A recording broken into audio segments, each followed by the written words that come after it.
Rasa bahwa 4 tahun yang lalu Tuhan izinkan datang di gereja ini bukan dengan hanya ketemu saya aja loh ya.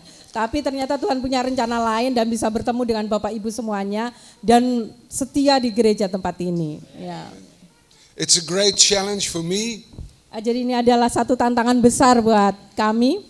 To explain more of that beautiful, challenging tema. Untuk menjelaskan lebih tentang tema gereja tahun ini yang luar biasa, yang sangat-sangat bagus. For this year, reach people, make disciples. Tema tahun ini adalah menjangkau jiwa dan memuridkan. Luar biasa, tema yang sangat luar biasa.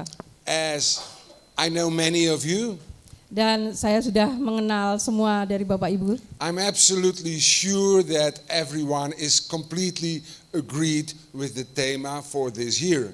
Jadi saya yakin bahwa seluruh anggota gereja di tempat ini sudah sangat setuju dengan tema tahun ini, yaitu menjangkau jiwa dan memuridkan. That together we are trying to reach people who don't know Jesus. Jadi kita akan bersama-sama mencari jiwa-jiwa yang belum tahu tentang Tuhan Yesus. People enough who don't know there is hope. Banyak orang di luar sana yang tidak ada lagi berpengharapan. That there is recovery. Tidak perlu pemulihan. That there is salvation. Jadi kita akan menyampaikan bahwa di sana, di tempat ini ada satu keselamatan. All by the love and the mercy of Jesus Christ our Lord. Tentu saja lewat segala kasih dan kemurahan Tuhan kita Yesus Kristus. A simple message. Ya, sederhana, yang pesan sederhana. Tetapi. Loh kok aku sih gitu?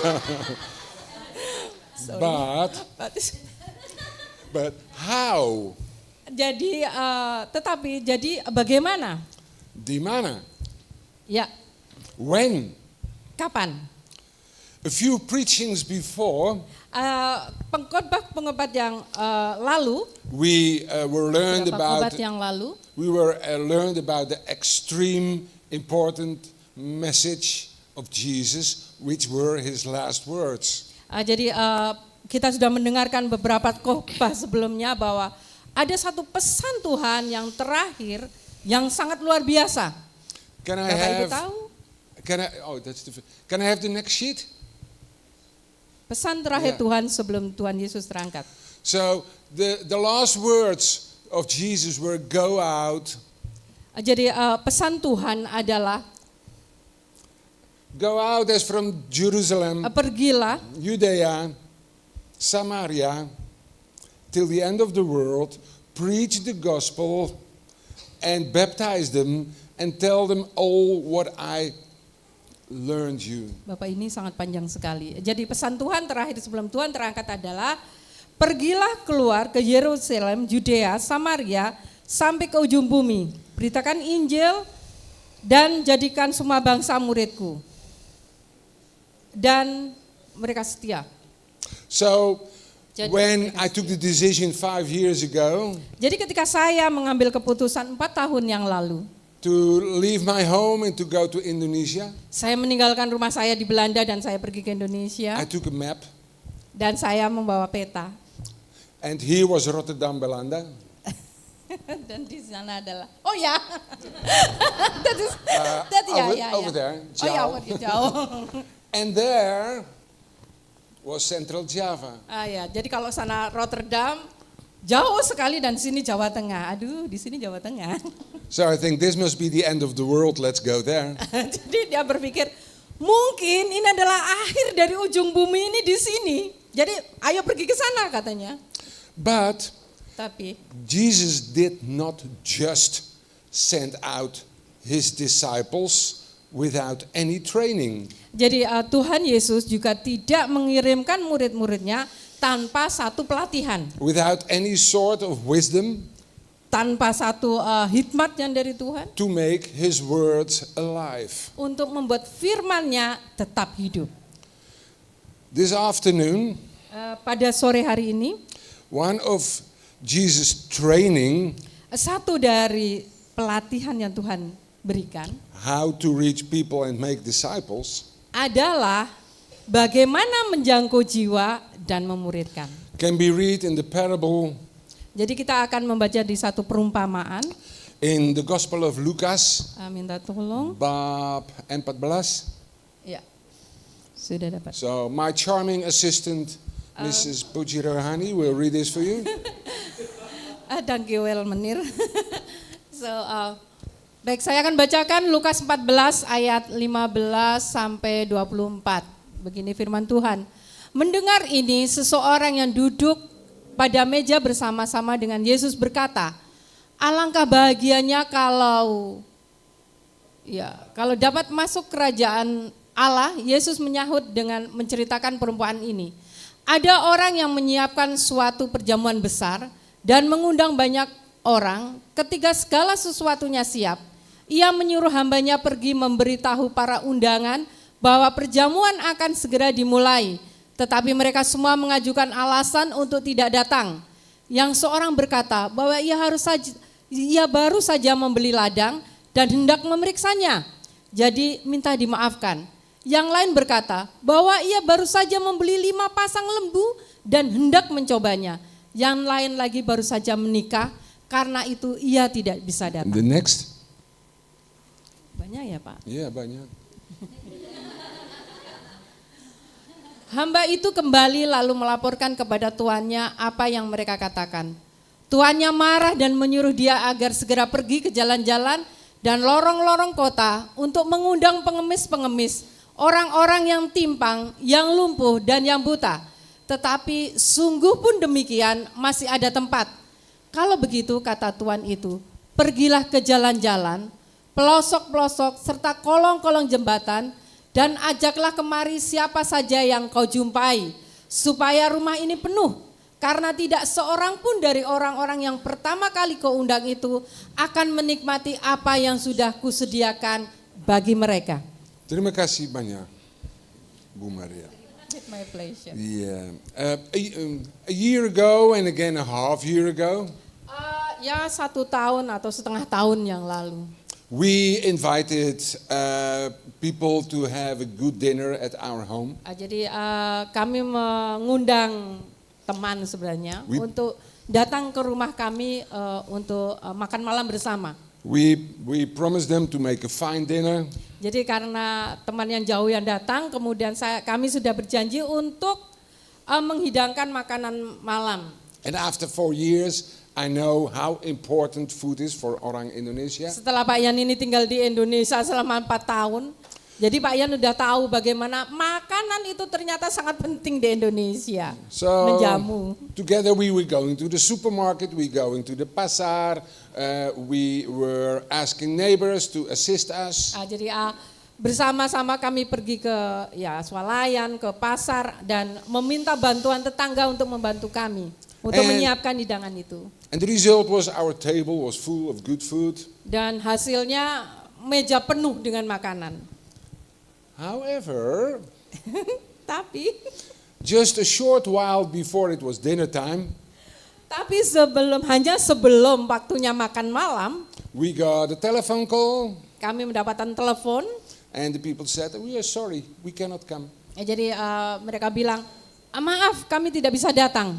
We have other priorities." Kami punya skala prioritas yang lain, ada hal yang harus kami kerjakan yang lebih dari yang lain. Hanya sekedar datang ke tempatmu. And of course, I know as good Christian how to forgive 7 times, 70 times. Jadi kami tahu karena kami orang Kristen, kita semua orang Kristen dan bilang kita harus memaafkan 70 kali 7. Banyak sekali nggak bisa dihitung. But a short while we were a bit angry. Iya, tapi di waktu itu saat momen itu kami tetap saja kecewa dan marah ya. And disappointed. Ya, tentu kecewa sekali waktu itu. So let's jump back to the Gospel of Lucas. Jadi kita nggak mau dengar cerita itu. Mari kita kembali ke Lukas. The landlord, tuan, Ya. he was really, what he said, Di dalam perumpamaan itu. deeply indignant. Jadi tuan itu ketika mereka diundang tidak datang, dia sangat murka. Lalu merkula. Murka lah. Precies. So this man, the Lord who invited people for his dinner, Jadi di perumpamaan itu di mana Tuhan itu mengundang orang datang, he knows about our disappointment when you invite people and they don't come. tentu saja Tuhan juga akan tahu bagaimana kekecewaan kita ketika kita mengundang seseorang di dalam pesta kita dan mereka tidak datang. And I understand Dan that tentu he saja, was lalu murkala. dan saya mengerti itu, kenapa kata itu berkata lalu murkalah. So, yeah, all of us, Ya tentu saja semua kita yang berada di Maria, sini, myself, you, saya, Pak Yan dan Bapak Ibu semuanya, we expect a huge party, the best dinner ever. jadi kita semua memperkirakan bahwa akan ada satu pesta yang sangat besar yang akan terkenang sepanjang masa. I speak about the biblical wedding party, the mother of all parties. Jadi saya berbicara tentang pesta perkawinan anak domba, di mana akan terjadi pesta yang terbesar yang belum pernah terjadi. The groom, Tuhan Yesus Kristus, Jadi pengantin pria yaitu Tuhan Yesus Kristus will be one day, maybe soon, be united with us, the bride. Jadi mungkin satu hari dan akan bersatu dengan kita sebagai orang-orang gerejanya menjadi pengantin perempuannya. That is gonna be a party. Dan itu akan menjadikan satu pesta yang sangat-sangat besar yang terjadi sepanjang masa. When millions, maybe billions of people will be united and we will see Jesus Christ from face to face. Jadi ketika semua orang jutaan, miliatan, mereka akan bersatu dan melihat face to face, dari wajah ke wajah. Direct, kita melihat Tuhan Yesus secara dekat. Itu akan terjadi. But for now, Tapi untuk sekarang ini, we are actually with the Lord Jesus Christ, let's say, only engaged. jadi sebenarnya kita untuk saat-saat ini ya, katakanlah kita sedang bertunangan. We all together are preparing for this wedding party. Jadi kita semuanya, orang-orang yang percaya kepada Tuhan, kita sedang bersiap-siap untuk menghadiri pesta yang besar itu. Bahkan kita menjadi bagian dari pesta itu. And what are we gonna do till the party will be there? Jadi apa yang akan kita lakukan ketika pesta itu di sana? Reach people, make disciples. Ya, menjangkau jiwa dan memuridkan. I want the next sheet. So about the disappointment. Yeah, next please. Okay. Reach people, make disciples. For 25 years, Untuk 25 25 tahun yang lalu, I was in my church in Belanda. saya bergereja di Belanda waktu itu. I was, amongst others, leader of the evangelism team. Jadi Pak Yan salah satu leadernya untuk evangelism. Jadi kayak penginjilan Di gereja Pentecost di Rotterdam, Belanda. di gereja Pantekosta di Rotterdam. And in 25 years we really tried everything. Jadi waktu itu kami mencoba dengan semua cara. Christian movies, Lewat movie, Christian musicals, musikal Kristen, Christian puppet play, wayang gitu ya. Kita melihatnya wayang apa? Boneka ya? Ya. Christian shadow puppets, Shadow puppet itu bayangan kayak wayang di balik. Christian music on the shopping mall, Jadi pergelaran musik di Christian tempat perbelanjaan. Christian jazz music, Jazz music, Christian classic music. klasik musik ya. We had a parabole on the roof, Jadi kayak ada di atas kayak apa ya? atap, Atap, parabole. ya. Yeah, we could receive a live performance of Billy Graham who was preaching. Ya jadi kayak apa itu namanya Pak? Iyalah pas Billy Graham. With all Pentecostal churches, we had mass evangelism meetings. dengan beberapa evangelis di Pantai Costa, gereja Pantai Costa di sana, mereka banyak mendapatkan pertemuan dan pelatihan. I'm a bit ashamed of that, but sometimes we went with a megaphone on the shopping center. And yeah, I liked it. I said, people, you have to come to Jesus. But no one was listening. Jadi Bapak Ibu, saya kan sudah tahu di mana gereja-gereja Western, gereja di Eropa itu kan orang-orang Kristen atau negara-negara Eropa itu negara yang sudah menghargai satu kebebasan gitu, freedom country istilahnya begitu. Jadi saya melihat memang saya kadang-kadang, gila ya aku bilang gitu, karena ada di pusat perbelanjaan mereka memberitakan Injil itu dengan lantang gitu loh. Jadi mereka memang sudah bawa spanduk, bawa apa gitu, it's okay karena memang mereka negara bebas. Dan saya percaya itu ketika Pak Yan kadang-kadang Pak, kalau di sini saya bilang, hold on. Karena lihat Mac, dia lihat Mas itu udah hold on. Okay. Or sometimes we were distributing 16,000 traktaat from home to home. Ya, jadi juga old fashion ya, cara lama dengan traktat, pembagian traktat 20-an ribu dan 12.000 traktat dibagikan dari rumah ke rumah. Or we were going with two persons on the street and asking them, can I ask you a question? Do you believe in God? And then we had conversations with people on the street. Ya, jadi dikirim dengan dua orang gitu berjalan saya bisa membayangkan di pusat pertokoan atau di jalan-jalan dan mereka akan mudah saja berkata, apakah engkau percaya dengan Yesus? Di sini ya. harus kewajiban kita. Ya. You know that ya. But we had to be strong not to get disappointed. Tapi kita harus punya kekuatan untuk tidak cepat kecewa. While people inviting jika orang yang diundang to come to Jesus, untuk datang kepada Tuhan, you heard hundreds, thousands of times from, oh no, sorry, I'm not interested.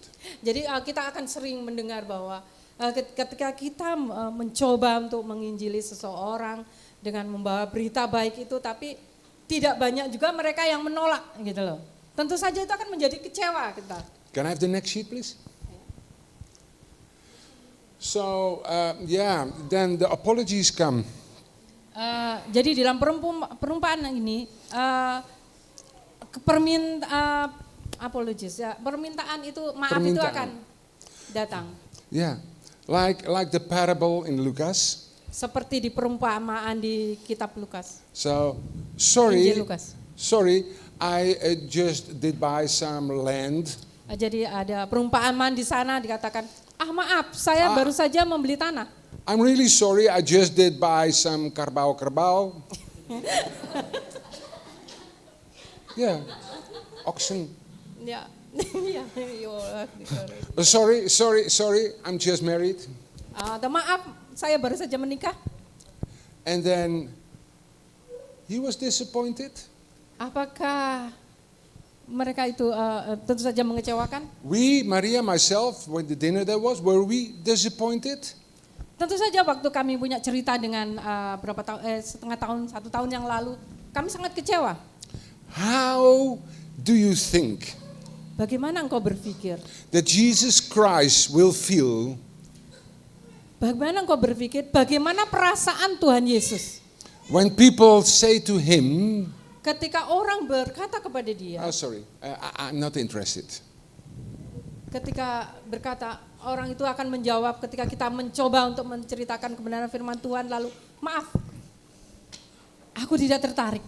And when we have empathy for the Lord Jesus, how do you think when he says, but I gave my life for you? Lalu bagaimana perasaan Tuhan Yesus? Tuhan Yesus berkata, aku sudah memberikan hidupku kepadamu. I did drink the cup till the bottom. Aku sudah meminum cawan itu sampai akhir. I paid with my blood to save you, to give you a better eternal life. Aku sudah membayar dengan darahku untuk menebus dosamu, untuk engkau mulai hidup yang kekal. So, for the Lord Jesus himself, there is a lot of reasons to be disappointed. Jadi untuk Tuhan Yesus sebenarnya banyak sekali alasan untuk kecewa dengan kita. Banyak sekali. Disappointments Sebuah kekecewaan after inviting for the festival meal. setelah kekecewaan setelah undangan perjamuan itu. People who are not willing to join the greatest party ever. Ketika orang-orang tidak menginginkan untuk datang dan bekerja sama dalam perjamuan yang besar itu. Let it not make that we stop preaching the good news. Tapi kekecewaan yang kita dapatkan jangan membuat kita berhenti untuk tidak memberitakan kebenaran Injil. Many years ago I spoke with a friend, a pastor. Berapa tahun yang lalu saya berbicara dengan salah satu teman saya, seorang pastor. And we talked about preaching the gospel and the small result of that. Kami berbicara tentang Small result. berbicara tentang Alkitab, gospel dan dengan sedikit hasil. And he said to me, Payan, listen. Tapi dia berkata, Yan, He said, it can be when you work in the kingdom of God mungkin jika engkau bekerja di dalam kerajaan surga, that you seed on the left side jika engkau menabur di sisi kirimu, and you are waiting till it's growing, dan engkau menanti hingga apa yang kau tabur itu bertumbuh, and nothing happens. dan tidak terjadi, kamu melihat tidak terjadi. And you turn around Dan engkau berputar, and you see how the harvest is there where you did not seed. tapi panen itu, engkau melihat panen di sisi kananmu ketika engkau tidak menaburnya. But never stop to bring the good news. Tapi jangan pernah berhenti untuk tidak mengabarkan berita kebenaran firman Tuhan, Injil Yesus Kristus. I believe Saya percaya that a non-missionary church jika satu gereja tidak ada misi, will be, a dead church by the end. akan menjadi gereja yang mati tanpa sebuah misi. That's why I feel so home in this church. Itu mengapa saya sih home dari dulu ya. Pak Yan merasa sering bilang sama saya, dia merasa home di sini. Dia benar, ini rumahnya. There are, of course, we have a fine building. Of course, we have a fine building. Tentu saja saya Not listen, also speak, eh? iya.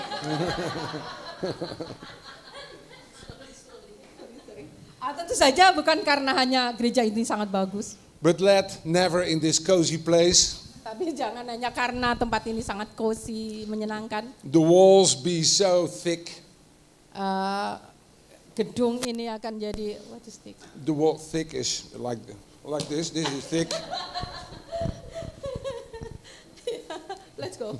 Okay. Let the walls not be so thick that people cannot reach this church. Jadi jangan biarkan hanya melihat gedungnya tanpa bisa menerima. There are people in the Jalan Rambutan. Ada orang-orang yang ada berada di Jalan and in the Rambutan. Jalan Nanas. In the Jalan Nanas. And in the Ya kan? Jalan Strawberry and in the Jalan Timun. They're waiting. Mereka menunggu. They're waiting for the good news. Mereka menunggu, orang-orang di luar sana menunggu dan haus akan kebenaran firman Tuhan. And in Lucas 14, Kemudian kita akan ke Lukas berapa? 15. Ya. after the landlord was so disappointed Setelah tuan itu merasa sangat kecewa, because no one accepted his invitation, ini kembali ke perumahan, karena tidak seorang pun yang diundang datang, itu membuatnya kecewa. he gave his servant this command. Jadi dia memberikan komando selanjutnya kepada pelayannya. I have to be clear. He gave a command. Jadi aku akan memperjelas, dia memberikan perintah. The same what the last word of Jesus were, it was not an advice. Jadi seperti Tuhan Yesus kata-kata terakhir It itu was hanya bukan hanya sebuah permintaan advice, tapi itu sebuah komen perintah. It was a command. Come on. Go out and preach the gospel. Pergi keluar dan beritakan Injil. Itu sebuah Go. perintah. And then the landlord, the disappointed landlord, Kemudian tuan tanah itu, kekecewaan tuan tanah itu, he said, go fast dan dia berkata, pergi cepat to the slums ke tempat kumuh of this city di kota ini to invite the poor, untuk mengundang orang-orang yang to miskin, invite the blind, mengundang orang yang buta, to invite the cripple, untuk mengundang orang yang cacat, to invite the lame ones, orang lumpuh. untuk mengundang orang lumpuh. And then I want the next slide. No, sorry, later. I think how crystal clear Jadi saya pikir itu sudah sangat jelas can the instructions of the Lord Jesus be? sebuah instruksi dari Tuhan yang sudah dinyatakan. He said, go to the poor, go to the lame, go to the blind, go to the cripple. Tuhan Yesus berkata, pergi ke tempat orang buta, ke tempat orang lumpuh, orang And cacat, You, buta. yeah, I don't know. I come from a Western country, everything is organized. Ya. Pak Yan datang dari, tentu saja Bapak Ibu tahu, Pak Yan datang dari negara yang sudah apa-apa itu sudah terorganisasi. If you're crippled or blind, you go to a nursing home in the Netherlands. Di negara sana kalau engkau cacat, engkau buta, engkau bisa datang ke tempat perawatan. But here on every junction, Tapi di sini tidak ada orang yang tinggal di bawah. I see blind, I see lame, I see crippled Ya. people. Tapi di sini, di setiap perumpamaannya, di setiap perempatan kita bisa melihat orang lumpuh, orang cacat, orang buta, perumpamaan. It's about brokenness. Ini tentang sebuah kehancuran. When did the Lord speak the most loud for the first time in my life? Jadi ketika Tuhan pertama kali berbicara sangat keras di dalam hidup pribadinya Pak Yan, When I was completely broken, ketika Pak Yan benar-benar hidupnya hancur, ready to accept help without any pride. jadi Pak Yan merasa sudah sangat siap untuk menerima tanpa kesombongan lagi. Ketika kehancuran itu kita rasakan, kadang rasa kesombongan kita, keangkuhan kita, itu yang kita harus lawan. Kalau kita sudah meletakkan rasa kesombongan, keakuan kita akan menerima Tuhan. I was broken.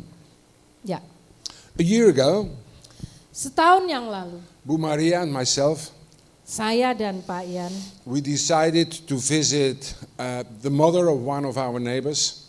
kami memutuskan untuk mengunjungi ibu dari salah satu tetangga kami. Somewhere in the desa. Ya, di desa. And she had suffered of stroke. Dia sakit stroke. And she was by that disabled, laying on bed. Jadi karena stroke itu dia sedikit, dia disable, jadi cacat gitu, hanya bisa tidur di tempat tidur. We arrived in a house. Kami datang ke rumahnya. And maybe it will not be a shock for you, but it was a shock for me. Mungkin Bapak Ibu tidak akan shock lagi dengan cerita ini.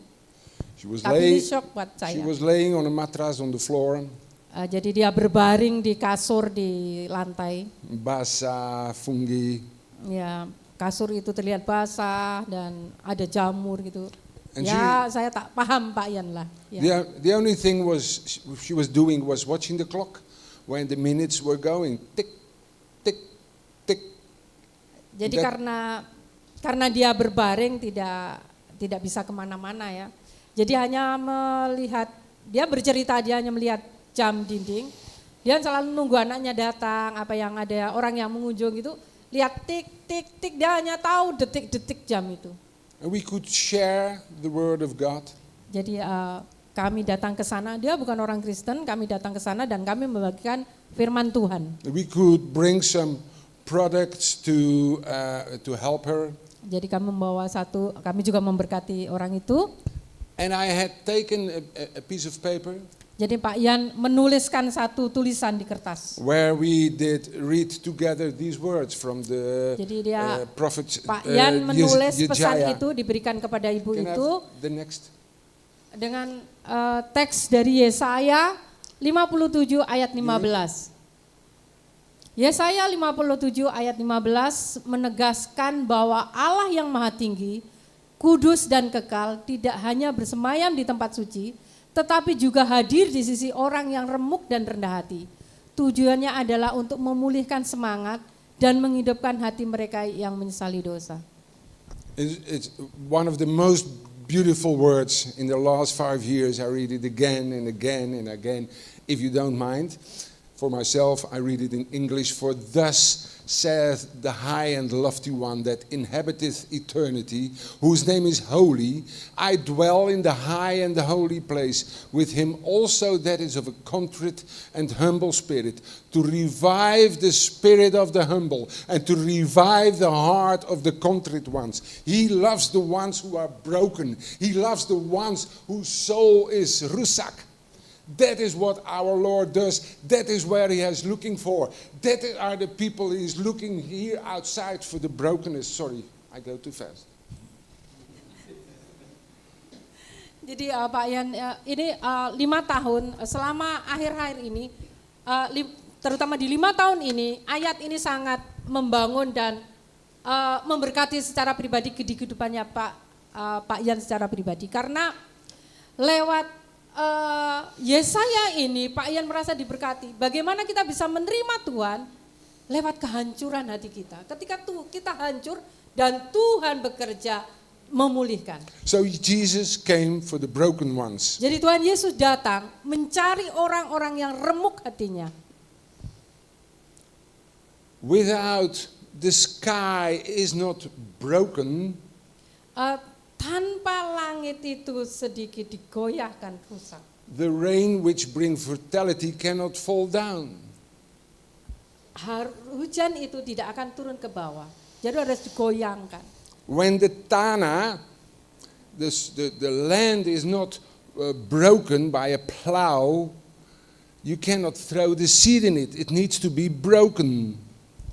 Jika tanah itu tidak dibajak, dirusak, diretakkan untuk ditanami, itu tidak akan membuahkan hasil.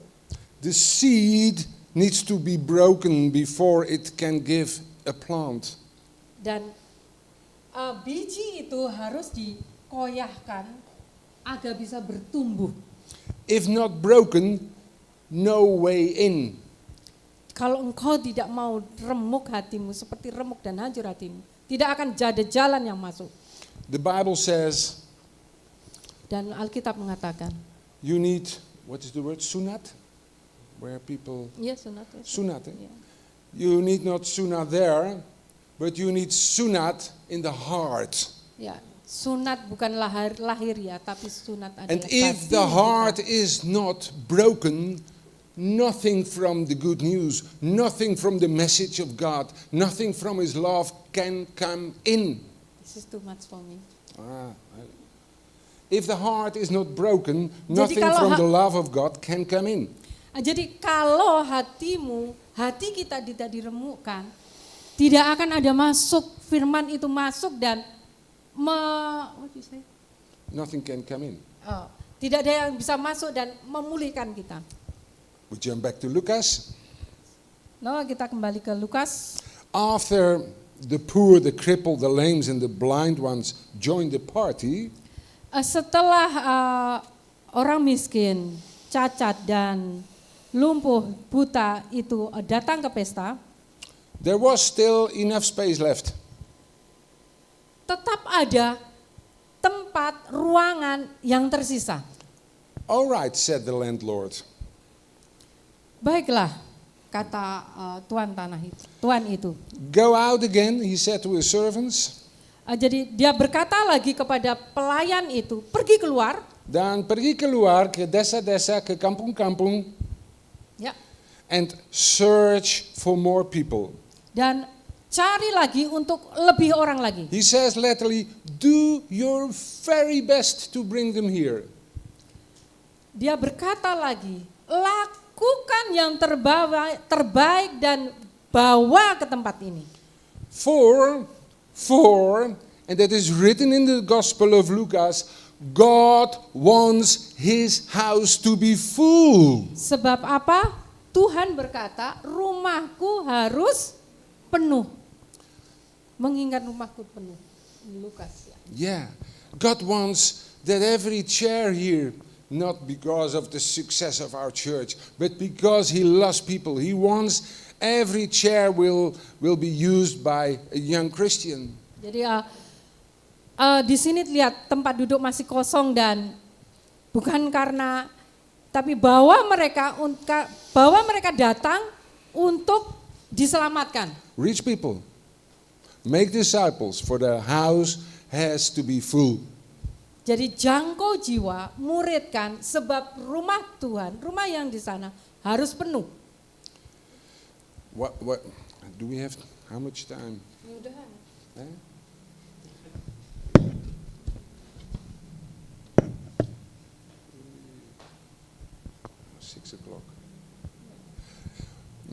I have 1 minute. I don't know if Pastor Danny will watch this video. But imagine, together, we are going to create for Pastor Danny a huge problem. This is joking, Pastor Denny. Ya, jadi bayangkan Pak Dian tidak tahu dia bikin, apakah Pak Denny melihat di YouTube apa tidak, dia bilang. Together we pray hand in hand, full of fire. Jadi kita bersama-sama di tempat ini berdoa dengan kekuatan dan membakar tempat ini. And one of us is preaching here in front of the street. Jadi satu di antara kita saat ini pergi keluar dan memberitakan Injil itu di luar sana, di depan gereja ini. And what happens? The Holy Spirit falls down. 3,000 people gave their life to Jesus. Dan apa yang akan terjadi? Roh Kudus datang, berkobar di tempat ini dan 3.000 orang percaya dan penuhlah tempat ini. And then Mas Vigo, Pa Boaz will give a phone call. Pa Danny, we have a problem. We need to baptize tonight 3,000 people. Can you please come back home? Okay. There is one more parable. Jadi satu perumpamaan lagi, sabar Bapak Ibu. As from the Gospel of Matthew. Dari Yeah, it's okay. Ya. As from the Gospel of Matthew. Ya. There was a father. Ini tentang bapak. He had 2 sons. Mempunyai 2 anak. And he said to his sons, go out in my vineyard, kebun anggur. Ya. Dia meminta kepada putranya datang ke tempat kebun anggur. Ya. One said, yes, Dad, but he didn't go. Satu orang anaknya berkata, oke, tapi tidak pergi. And the other one said, no, Dad, but he did feel ashamed and he did go. Satu lagi berkata, maaf saya juga tidak bisa, walaupun merasa bersalah tapi tetap dia juga tidak datang. Aku harus pergi. This was a conversation of Jesus Christ with religious leaders. Ini adalah satu percakapan Tuhan Yesus dengan salah satu imam dan ahli Taurat. And the Pharisees. Dan orang Farisi. And he asked the religious leaders and the Pharisees, who of these 2 sons was right? Dan dia berkata, siapakah dari 2 anak ini yang benar? He said, of course, the one who said no, going on late afterwards, Yeah. and worked in the vineyard. Ya, jadi satu berkata tentu saja anak, yang satunya yang berkata pergi, nanti aku datang setelah saya bekerja. And after speaking Setelah berbicara, about working in God's kebun anggur, setelah berbicara tentang pekerjaan di kebun anggur, Jesus Christ gave stone hard words. Tuhan Yesus memberikan satu kata yang keras. There were the religious leaders, there were the Pharisees. Di mana di sana ada ahli Taurat dan imam And orang Farisi. he said to them, the tax collectors, pajak, were corrupt. They worked with the Romans, with Yeah. the enemy together. Yeah. The tax collectors and the prostitutes go into the kingdom of God before you. Jadi Tuhan Yesus jelas mengatakan bahwa bahkan seorang ahli dia tukang pajak, pemungut cukai, protistus, dia akan mudah masuk ke dalam kerajaan Allah. Yeah. Pendosa, ya. So Mendahului, sorry. God really hates penggabayan. Jadi Tuhan sangat-sangat membenci pengabaian. He hates kebanggaan. Dia benci kesombongan. He hates kemunafikan. Hipokris, hypocrites. Kemunafikan. Ya. Kemunafikan. He wants us to be real. Dia hanya ingin menjadi nyata. He is not looking for religious persons. Dia tidak mencari orang yang kelihatannya itu religius. And here in your beautiful country, Dan di sini, di negara yang indah ini, which has stolen my heart, yang sudah mencuri hati saya. I mean it. Ya, benar. I never saw so much brokenness. Saya tidak, what you say? I never saw so much brokenness. Oh ya, saya tidak pernah merasa remuk. Like I said, on every junction, Seperti yang saya katakan di perempatan you see jalan. people blind, you see people crippled, you see people Kau melihat lame. orang buta, lumpuh, cacat. When we give 2 atau 5 Contohnya. ribu to the guy near the junction, you know them something. You cannot speak. You know. Ya, I thought that Indonesia was a very decent country.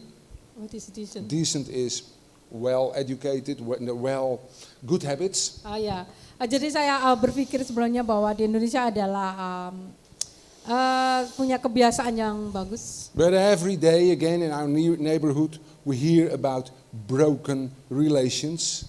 Tapi lagi-lagi di lingkungan kita bahwa kita sering mendengar tentang kehancuran. So if there is so much brokenness in this country, Jadi banyak sekali kita lihat bahwa di tempat ini banyak orang-orang yang hancur dan remuk.